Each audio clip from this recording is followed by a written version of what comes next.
Assalamualaikum warahmatullahi wabarakatuh. Percayalah kalau korang sampai ke video ni, ia bukan kebetulan tetapi ia adalah ketentuan. Jadi hari ni topik kita yang akan kita kongsi adalah tajuknya sebab kita tak nampak. Okay? Kadang-kadang kita terlalu cepat tengok kesilapan orang lain. Kadang kita tak sedar pun yang diorang sebenarnya pun sedang berjuang. Kita terlalu cepat judge seseorang hanya kerana satu sisinya yang kita tengok. Sedangkan hakikatnya setiap manusia ni dia punya ruang gelap dan ruang terang. Cumanya kita yang tak nampak.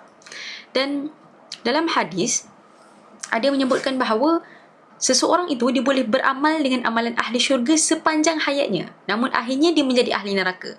Dan seseorang itu ia boleh beramal dengan amalan ahli neraka sepanjang hidupnya. Namun akhirnya dia menjadi ahli syurga. Hadis ni tujuannya adalah untuk mendidik orang-orang yang buat amalan baik untuk sentiasa ada rasa kerendahan hati. Dan ini juga peringatan bahawa kesudahan yang baik, pengakhiran yang baik dalam hidup kita adalah bukan milik kita. Bukan kita yang boleh tentukan orang ni masuk syurga ataupun neraka. Sebab kita tak pernah tahu bagaimana pengakhiran seseorang.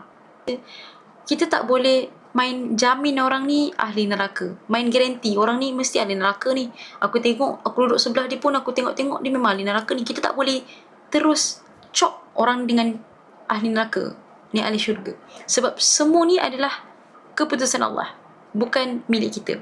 Dan sebenarnya tak ada reason untuk kita nak bangga dengan ibadah yang kita buat hari ni. Sebab semua perbuatan baik yang kita boleh buat hari ni, semuanya hadir dengan apa yang Allah ilhamkan dan Allah izinkan kepada kita. Maknanya kalaulah Allah tak izinkan untuk kita buat baik, sebenarnya kita tak boleh pun nak buat baik. Macam tu. Maknanya kalaulah Allah ni tak izinkan kita untuk bersedekah, maka kita pun takkan sedekah. Kalaulah Allah ni tak izinkan kita untuk tolong orang, maka kita pun takkan pernah pun tolong orang. Kalaulah Allah ni tak izinkan kita untuk berbuat baik pada ibu bapa, maka kita takkan mampu pun nak buat baik pada ibu bapa kita. Sebab itulah sebenarnya segala perbuatan baik yang kita buat di atas muka bumi Allah ni, dia adalah datang dengan keizinan Allah. Maknanya kalau Allah tak izinkan, sebenarnya kita tak mampu pun. Kalau Allah tak mudahkan langkah kita, kita tak mampu pun untuk buat benda-benda baik ni. Jadi bila kalau kita ni boleh buat baik, janganlah kita menghina orang yang kita nampak berdosa. Kerana Allah berfirman dalam surah Al-Hujurat ayat ke-11, wahai orang-orang beriman, janganlah satu kaum memperolok-olokkan kaum yang lain, sebab boleh jadi mereka yang diperolok-olokkan itu lebih baik daripada orang yang mengolok-olokkan tu. Mungkin boleh jadi orang yang kita nampak buat maksiat hari ni, end up dia punya penghujung hayat tu, kehidupan dia lebih baik daripada kita yang memperolok-olokkan mereka ni. Dan orang yang bertaubat, dalam hadis menyatakan bahawa orang yang bertaubat daripada dosa adalah seperti orang yang tak pernah buat dosa. Maknanya kalaulah kita ni pendosa dan kita bertaubat dengan dosa kita, kita bertaubat dengan taubat nasuha, kita tinggalkan dosa kita, maka Rasulullah kata dalam satu hadis, orang yang dah bertaubat ni, dia adalah seperti orang yang tak pernah buat dosa. Dan bila kita menghina orang lain, kita akan dapat satu punishment, satu hukuman. Kalau kita ni menghina dosa orang lain, apa punishment dia adalah, barang siapa, dalam hadis, barang siapa yang menghina saudaranya kerana satu dosa, Nabi kata orang macam ni dia tidak akan mati sebelum dia sendiri yang melakukan dosa tu. Maknanya kalaulah kita kutuk orang dengan dosa yang dia buat tu, percayalah bahawa sebelum kita mati, kita akan buat dosa yang orang tu buat. Sebab kita dah kutuk dia buat dosa tu, kita kutuk dia. Kita sebelum mati kita akan buat dosa yang dia buat tu. Inilah hukuman bagi orang yang menghina dosa orang lain. Jadi hati-hatilah, sebab takut-takut kita pula yang buat dosa yang sama tanpa kita sedar. Kita mungkin nampak dosa-dosa orang, tapi kita tak pernah nampak dan kita tak pernah dengar taubat-taubat mereka setiap malam. Boleh jadi setiap malam mereka merebahkan dahi mereka ke tanah meminta keampunan pada Allah. Kita mungkin nampak dosa-dosa mereka, tapi kita tak pernah tahu taubat-taubat mereka. Dan agama juga mengajar kita untuk membenci dosa, bukan membenci pendosa. Kita perlu membenci dosa, membenci kemungkaran. Tapi agama tak ajar kita untuk membenci pendosa. Sebab kalau kita benci pendosa, one day, kalau pendosa tu dia taubat pada Allah, Dan Allah pun dah ampunkan dia, Allah dah bersihkan dia. Kalaulah kita ni tetap benci dia walaupun dia telah dibersihkan oleh Allah, maka itu tanda kerosakan pada hati kita. Kalau kita benci dosa, bilalah tiba-tiba dia dah tak buat dosa tu, maka kita akan sentiasa menyayangi dia. Sebab yang kita benci cuma dosa, bukan pendosa. Dan agama memang ajar kita untuk benci dosa, bencikan kemungkaran, bencikan kemaksiatan yang dibuat. Bukan benci dia, bukan benci pendosa. Ada satu kisah, iaitu kisah pembunuh 100 orang. Okay? Seorang lelaki ni dia membunuh 99 orang. Kemudian dia rasa macam dia nak berubah. Dan dia pun cari seorang orang alim. Dia berjumpa dengan seorang rahib. Dia tanya pada orang alim tu, dia tanya, "Wahai rahib, aku ni dah bunuh 99 orang. Kau rasa Allah ni ampun takkan dosa aku ni? Allah ampunkan tak dosa aku?" Dan apa kata rahib tu? Rahib tu kata, "Dosa kau ni dah terlalu banyak. Allah takkan ampunkan kau dah." Apa jadi? End up dia bunuh rahib tu. Orang yang dia tanya tu, orang alim tu, dia bunuh orang tu. Tapi lepas bunuh, dalam hati dia ada rasa macam, takkanlah Allah ni tak ampunkan aku kan? Dia pun cari lagi orang alim lain. Dia cari rahib yang lain. Bila dia jumpa dengan orang alim yang lain, dia tanya soalan yang sama. "Aku mula-mula dah bunuh 99 orang, tapi tadi aku bunuh lagi seorang. Sekarang ni aku dah bunuh 100 orang. Allah ni masih tak boleh maafkan aku. Allah ni boleh tak ampunkan aku?" Dia tanya pada orang alim tu. Apa kata orang alim tu? Orang alim ni kata, dosa yang lebih besar daripada ni pun Allah boleh ampunkan. Dengan syarat, kau berhijrah ke kampung lain. Jadi, apa lelaki ni buat? Bila dia dengar harapan, kan kata-kata harapan daripada orang ni, memang Allah ni boleh ampunkan lagi walaupun dah bunuh 100 orang. Apa dia buat? Dia pun ikut kata orang alim tu, dia pun berhijrah ke kampung lain. Dan dalam perjalanan dia berhijrah tu, belum sempat lagi dia sampai ke kampung lain tu, dalam perjalanan tu dia meninggal. Dan akhirnya mayat dia diambil oleh malaikat rahmat. Dan dia mati dalam keadaan yang baik sebab dia dah sempat bertaubat. Dan dia dimasukkan ke dalam syurga. Maknanya, nampak tak begitu luasnya rahmat Allah? Macam tu juga dengan kita ni. Kalau kita tengok orang lain buat salah dan silap, boleh jadi kadang sebenarnya dia memang nak tinggalkan maksiat tu.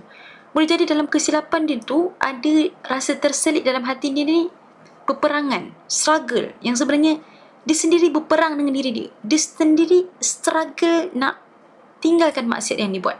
Boleh jadi sebenarnya dia memang nak tinggalkan benda-benda yang dia buat tu, dosa-dosa yang dia buat, tapi dia sendiri tengah struggle melawan dan berjuang. Jadi bila kita ni tengok, kita nampak dosa dia, tapi kita tak pernah tahu betapa struggle-nya orang nak berubah.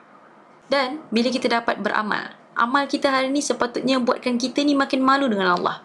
Sebab banyaknya dosa kita yang sebenarnya Allah masih tutup. Kita yang kononnya nampak baik ni, bukan sebenarnya baik sangat pun. Tapi cuma Allah ni masih tutup lagi aib-aib kita. Cubalah kalau Allah elak sikit aib kita, belum tentu orang nak datang dekat dengan kita. Belum tentu orang ni nak berkawan dengan kita. Tapi sebab Allah tutup dan lindung aib-aib kita ni lah, kita masih boleh berkawan, masih boleh jumpa orang ramai hari ni. Kalau Allah buka, Allah selak aib kita, anjing pun belum tentu nak duduk sebelah kita. Kita yang kononnya nampak baik ni kan, kadang-kadang kita lebih banyak menghalang daripada membantu. Bila kita tengok orang buat dosa, kita judge dia, kita kutuk dia, kita hina dia. Kita jadikan agama ni terlalu eksklusif. Kita yang meletakkan border, kita yang meletakkan gap daripada orang ni nak balik pada Allah. Daripada dia nak balik pun dia jadi macam tak jadi. Daripada dia nak berubah, dia jadi tak jadi. Dia sendiri tak jadi nak balik pada Allah sebabkan kita ni.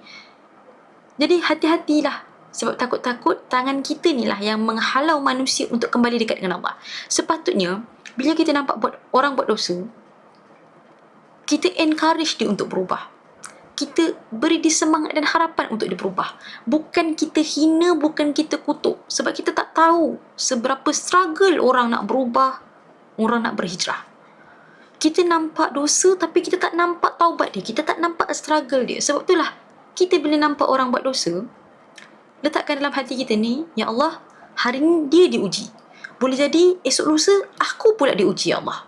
Ya Allah, mudahkanlah urusan dia, ya Allah, untuk dia berhijrah, ya Allah, untuk dia bertaubat, ya Allah. Sepatutnya kita ni mendoakan orang, bukan kita ni menjatuhkan orang, merendahkan orang. Selain kisah seorang lelaki yang membunuh 100 orang tadi, ada juga kisah pelacur dan anjing. Okey, seorang wanita pelacur masuk syurga disebabkan oleh dia bagi minum pada anjing. Pernah dengar tak? ada seekor anjing ni dia kehausan. Dan seorang wanita pelacur ni dia nampak anjing ni haus. Jadi dia pun bagi secupak macam air kan pada anjing tu. Dan seorang wanita yang pelacur ni dimasukkan ke dalam syurga oleh Allah kerana dia memberikan air kepada anjing yang kehausan. Jadi kita tak pernah tahu mana satu amalan kita ni yang Allah terima. Dan kita boleh buat kebaikan, kita boleh beramal dengan amalan yang banyak. Tapi mungkinlah satu pun amalan kita ni kita tak buat kerana Allah. Dan boleh jadi satu orang manusia ni dia buat kebaikan sikit, tapi kebaikan tu lah yang Allah terima. Dan disebabkan dia buat amalan tu membawa dia pada syurga melalui kebaikan tersebut. Boleh jadi kalau kita ni beramal banyak-banyak pun, tapi hati kita ni ada rasa macam lebih baik daripada orang lain, kita rasa macam lebih bagus daripada orang lain, itu sebenarnya boleh mengikis pahala-pahala kita ni. Satu orang manusia ni dia buat kebaikan tu sikit je, tapi diikhlas kerana Allah. Dan kebaikan tu lah yang Allah pandang dan Allah terima. Dan disebabkan kebaikan yang dia buat tu, dia dimasukkan ke dalam syurga. Nak dibandingkan dengan mungkin orang yang dia buat banyak amalan, tapi sebenarnya amalan tu satu pun bukan untuk Allah. Mungkin untuk di show off ke orang, mungkin untuk dibangga-banggakan, disuruh orang nampak dia macam baik. Sebab itulah kita tak pernah tahu apa yang berada dalam hati seseorang. Jadi bila kita tengok orang buat dosa, jangan kutuk, jangan hina, sebaliknya encourage dia untuk berubah. Bantu dia, jangan tinggalkan dia, tapi tolong dia. Jadilah orang yang jangan judge pada episod yang ke-10, episod yang ke-20. Kalau kita tengok drama ataupun kita baca novel, jangan kita judge orang based on episod 1, bab 3 kan. Kita takkan pernah tahu dia punya penghujung tu apa.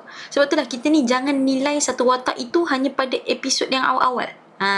Kita tak pernah tahu penghujung orang tu. Di mana dalam novel tu kan, bab hujung tu apa kesudahan orang ni. Dalam drama, apa kesudahan orang ni dalam episod hujungnya.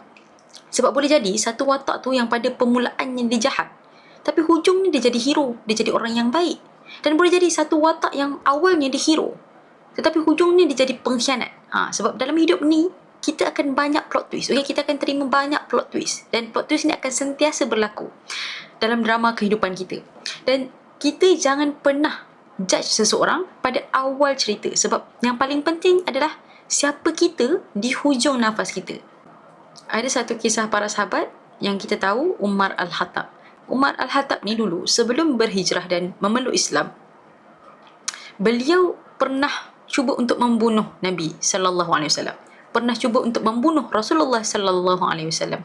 Jadi kalaulah kita hidup pada zaman Umar Al-Khattab ni belum memeluk Islam, kita akan rasa bahawa Umar Al-Khattab ni, kalau contoh kita ada mindset yang kita judge orang, kita rasa Umar Al-Khattab ni mesti neraka, confirm neraka. Tapi apa yang Allah tunjukkan, apa yang Allah rakamkan dalam kisah para sahabat adalah seseorang itu dinilai berdasarkan pengakhiran, penghujung cerita dia, macam mana perwatakan dia, kehidupan dia di akhir cerita, bukan di awal dan pertengahan cerita. Jadi Umar Al-Khattab yang dulunya ingin membunuh Nabi, akhirnya hari ini jasad beliau berada di sebelah jasad Nabi yang mulia. Dan Nabi tak pernah mempersoalkan pun masa silam para sahabat, masa silam mereka.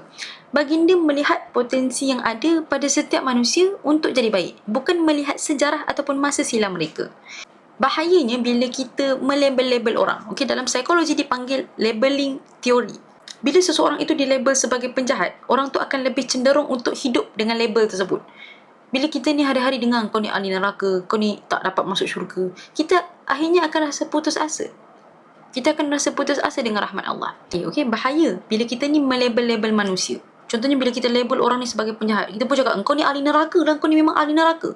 Bila kita sentiasa dengar kan, okey aku ni ahli neraka, akhirnya kita pun tak ada rasa harapan. Kita dah putus asa dengan Allah sebab kita rasa dah tak ada harapan, dan ni aku ni memang ahli neraka. Betul lah ni dia cakap. Sebab itulah kita kena encourage orang. Dan siapa asbab mereka putus asa? Mulut-mulut kita ni lah. Mulut-mulut kita yang suka melabel ni lah asbab mereka putus asa. Jadi berhenti melabel orang. Benda ni akan menyucikan hati dan membersihkan jiwa kita. Tugas kita adalah untuk mengajar, bukan mengajar. Contohnya, apa hukum kawan tak sembahyang? Hukum kawan tak sembahyang adalah Wajib. Wajib untuk kita tarik tangan dia, ajak dia solat. Wajib untuk kita ajak dia, tarik tangan dia, ajak dia solat sama-sama dengan kita. Dakwah ni maksudnya mengajak, bukan mengajar. Sebab ubah orang tu bukan kerja kita. Kerja kita cuma sampaikan je.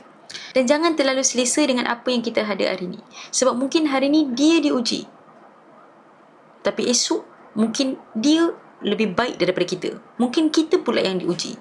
Dan kata Imam Syafi'i, sesiapa yang banyak mengingati dosanya, maka dia tidak akan sempat menghina dosa orang lain.